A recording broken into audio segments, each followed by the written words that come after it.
Hello students, welcome to your English class. I am Nupur Sharma, your English teacher, and in this video I am going to explain the poem A Tiger in the Zoo by Leslie Norris, which is our next poem in Class 10 NCERT textbook First Flight.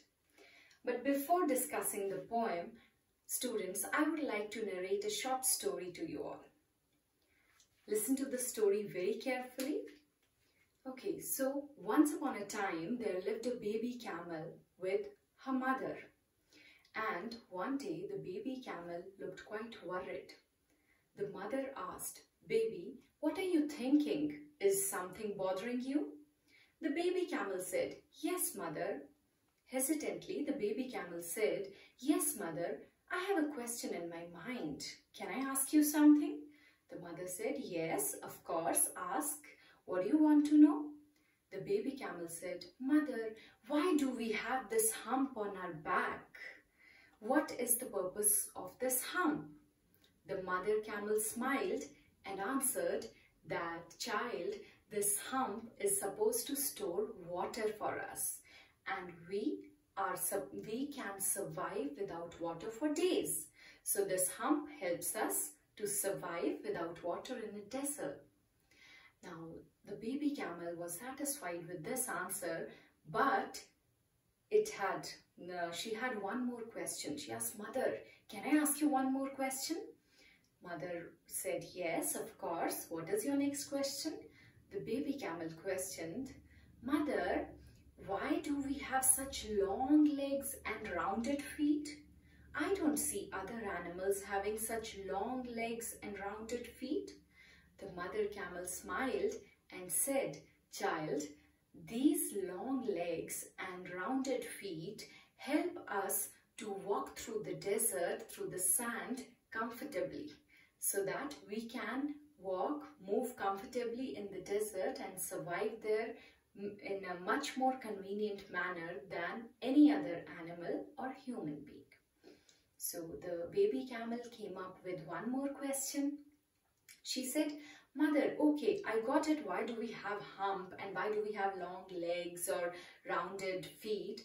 But now, can you please tell me, why do we have these long eyelashes?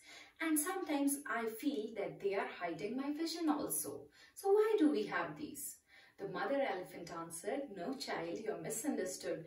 These eyelashes they will never harm your vision. They'll never be an obstruction in your vision, but actually they are to protect us from the wind and the dust and the sand of the desert. So these are our protection from sand and wind in the desert."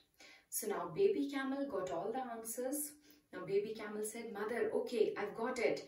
We have got hump to store water, we have long legs and rounded feet so that we can move, we can walk properly in the desert sand, and we have eyelashes so that long eyelashes so that we can be protected from the sand and the wind of the desert." Mother was quite happy and cheerful. She said, "Yes, my child, you're quite intelligent. You have picked it up very easily, very fast." So now the child came up with one last question. She said, "Mother, can I ask you one last question?" Mother said, "Yes, of course, child. Ask, what do you want to know?" The child said, "When we have hump, when we have long legs, when we have rounded feet, when we have long eyelashes to survive in a desert, what are we doing here in the zoo?" Now the mother camel was speechless. The mother camel did not have anything to say. So now children, I ask you this question. What was the baby camel doing with her mother in the zoo, behind the bars, in the cage, just to entertain you and me? Those camels do not belong to that cage. So, what do you think? Should animals be caged? Should animals be kept in zoos or caged places, or maybe for humans we'll call them prisons, but for animals they are cages? And Should we cage them or should we leave them so that they can live freely in their natural environment, in their natural habitat? So think of it, students. Should animals be caged or should they be freed to live on their own in their natural habitat? I'm sure after thinking your answer will be we must leave them so that they can live freely, independently in their natural habitat. So students, our poem for today, A Tiger in the Zoo, is based on the same theme. The theme of the poem is, should animals be caged or should they be freed? And the poet has talked about a tiger which is in the zoo, as it is clear from the title. So now let us come back to the poem. It is written by Leslie Norris. Leslie Norris is a Welsh poet and short story writer. A poet and short story writer. And for those who don't know what is Welsh, Welsh is people from Wales. Wales is a country of UK, a country of United Kingdom, and Welsh means people from Wales, country of UK. Leslie Norris was a Welsh poet and short story writer. Now something about the poem. The poem is written in 5 stanzas and it has 2 settings. One setting, as it is clear from the title, one setting is the zoo and another setting is the natural habitat of tiger, which is of course forest, the jungle. Okay, so let us now begin with the text of the poem. I hope you all have your text, if not hard copies, at least the text downloaded from NCERT website. Let me read the poem for you first. He stalks in his vivid stripes, the few steps of his cage, on pads of velvet quiet, in his quiet rage. He should be lurking in shadow, sliding through long grass near the waterhole, where plump deer pass. He should be snarling around houses, at the jungle's edge, baring his white fangs, his claws, terrorizing the village. But he's locked in a concrete cell, his strength behind bars, stalking the length of his cage, ignoring visitors. He hears the last voice at night, the patrolling cars, and stares with his brilliant eyes at the brilliant stars. So this was the poem. Now let me explain each stanza of the poem.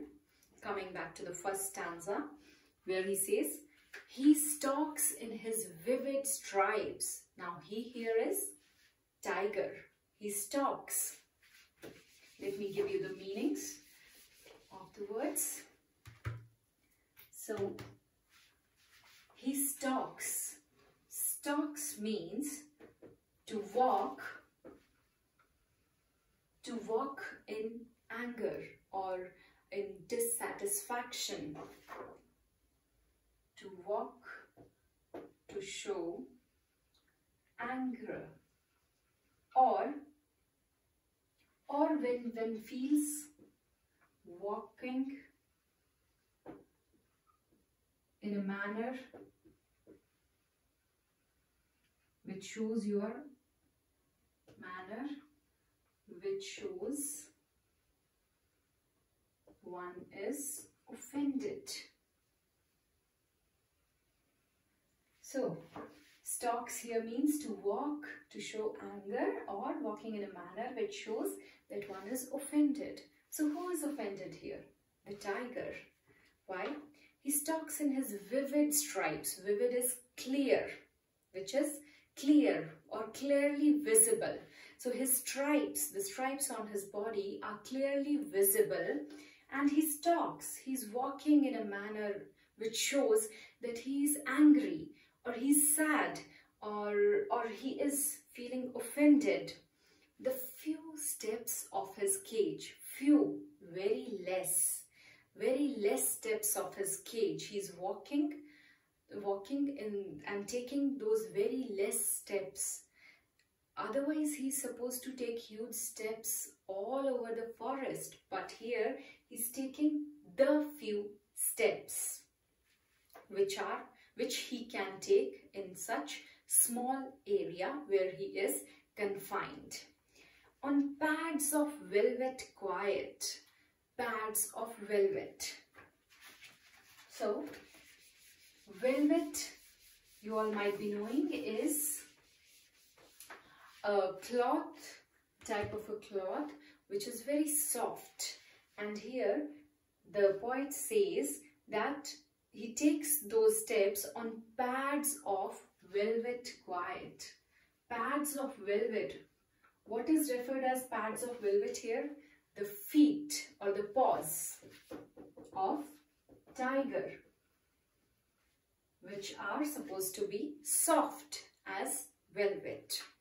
So he says he walks on pads of velvet quiet in his quiet rage. In his quiet rage. Rage is basically anger. But the poet here says that tiger's rage is quiet. He is not making noise of his anger. It is quiet. Why it is quiet? Because the tiger is in cage. He is helpless. He cannot do anything. So he is not making any noise of his anger. He is quiet and he has suppressed his anger. He has suppressed his anger because he is helpless here. Next stanza. He should be lurking in shadow, sliding through long grass. He should be lurking in shadow. So lurking in shadow, lurking is to hide in ambush, ready to attack. So he should be hiding somewhere so that he can attack when he sees his prey. So he should be lurking in shadow, sliding through long grass. Now sliding because he is not meant to be heard or seen because he is hiding. Near the water hole where plump deer pass. So this stanza shows, had it been a forest, not a cage, had the tiger been in forest, what would he have done? Lurking in shadow, hiding in shadow, in ambush, sliding through long grass, softly moving so that no one could notice, especially the prey, who can be a deer, and near the water hole. So why do tigers wait near the water hole? Because the deer, the prey, come to have water, and the tiger hides there near some source of water in the forest so that they can attack their prey. So he says, where plump deer pass. Plump deer, plump is fat. So maybe he's waiting for, he's hiding in ambush and he's waiting for a plump deer to pass so that it can attack on the deer and have a nice meal for himself. So next stanza. He should be snarling around houses at the jungle's edge. Snarling. Snarling is a huge growl or aggressive growling noise. You can note down. Snarling. So the poet says that he should not be in cage. He should be snarling. Snarling is making aggressive growling noise. Aggressive growling sound. So he should be snarling. He should be growling around houses, at the jungle's edge of the jungle. If this is the jungle and this is the village, he says here at the edge of the jungle where the village begins, where the village is, where the people live, the tiger should be snarling around here, growling around here at the jungle's edge, baring his white fangs. Bearing his white fangs, his claws. So white fangs here refer to the teeth, white teeth of tiger and his claws. So his bare teeth, he should be growling with his bare teeth and with his claws, terrorizing the village, so that villagers are terrorized, villagers are afraid of him. This is the nature of tiger. Now here we need to understand that this terrorizing here, the poet is not referring to the attacks made by tigers on the villagers. He is referring to the nature of tiger. He says that he has the nature to display his strength. This terrorizing is not destroying or damaging the village, but just displaying his strength. This snarling around, showing his fangs, his teeth and paws are the display of his strength. Here we need to note down, the poet also mentions in the earlier stanza where he is mentioned about the deer, the poet does not mean that the tiger is hurting someone. It is the tendency of tiger to eat other animals, and this is not because of, the tiger does not hunt because of any envy or hatred. It's not that he hates other animals, but this is its survival strategy. This attack on prey, this maintains a healthy distribution of predator and prey in our ecosystem. So this is nature. This is tiger's nature, and this is his necessity to kill the deer. And otherwise, it's not his nature to hate animals and to kill them. So, the earlier stanza where he's trying to kill a deer is his necessity, his food, predator and prey. But in the next stanza where he's mentioned terrorizing the village, it is just display of his strength. Coming to the next stanza, but he's locked in a concrete cell, his strength behind bars, stalking the length of his cage. So he's locked in a concrete cell. Concrete cell. Concrete is obviously made of cement or iron, steel. So made of concrete cell. Cell is the prison or the cage. He is locked in concrete cell, and his strength, his power, this powerful animal is behind the bars. Children, we generally use this phrase behind the bars for a prison. And when do human beings go to a prison? When they have committed a crime. So here the poet might have used this phrase to emphasize that the poor tiger has not committed any crime, or maybe if not tiger, some other animal has not committed a crime, so that we put them behind bars just for entertainment. So he says his strength behind bars, such powerful, such strong animal is put behind bars by the human being, stalking the length of his cage, walking only in the length or breadth of his cage. He cannot move around freely. He has just this much to walk, just his cage. Ignoring visitors. Now he's ignoring those visitors. In the earlier stanza, he was terrorizing human beings, the villagers. But here he says he's ignoring visitors. Why? Because it can be because he's helpless. He cannot terrorize them, he cannot frighten them, and it can also be that he ignoring visitors. Why? He cannot terrorize. He is helpless. He is behind the bars. He cannot do anything. And one more reason can be that he feels that those people who are coming there are devoid of feelings. They do not have feelings. They are not aware of the fact, or they are not able to understand that because of them the tiger is away from his natural habitat, from his home, which is forest.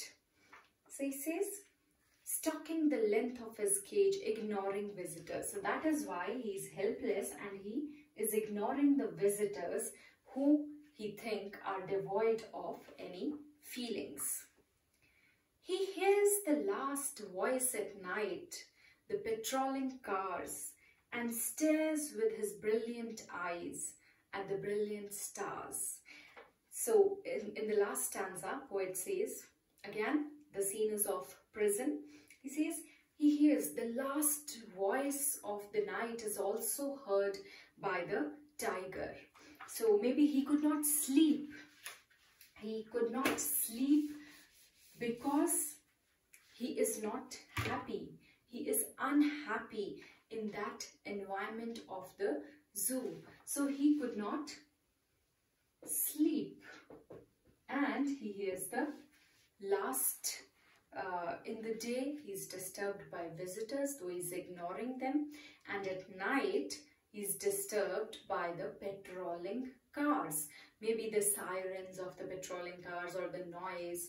And who are patrolling there? The zoo officials. The officials, or maybe the guards who are on their duty at night. So they are moving in the patrolling cars, and that noise of the patrolling cars is disturbing the tiger. But again, he is helpless. He cannot do anything. And so he stares with his brilliant eyes. So his eyes are brilliant, shining at the brilliant stars.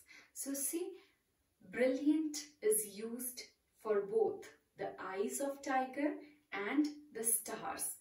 So maybe the poet wants to say that the shine in the stars is similar to the shine in the eyes of the tiger. So tiger has those shiny eyes like the shine of the stars, but he is staring at those stars from inside his cage. He cannot even go out in the open sky and stare at those stars because he is helpless. And the poet wants to say that the tiger longs to be free. The tiger yearns freedom. He yearns for freedom. He longs for freedom. He longs to be free because he is unhappy in the artificial environment of the zoo. He is unhappy in because he has to move in the length and breadth of his cage. He does not have more space to move. He is unhappy because he cannot go and kill or hunt his own food. He has to have what is served to him. And he is unhappy because he is disturbed by the visitors who are visiting him just for their entertainment. So maybe here his brilliant eyes are asking for freedom, are asking for the awareness of the feeling of tiger in human beings. He is here asking for freedom. So can we free this tiger? With that, I end the explanation of the poem here. In the next video, I'll tell you the poetic devices in this poem. Till then, goodbye, take care, stay safe, stay home.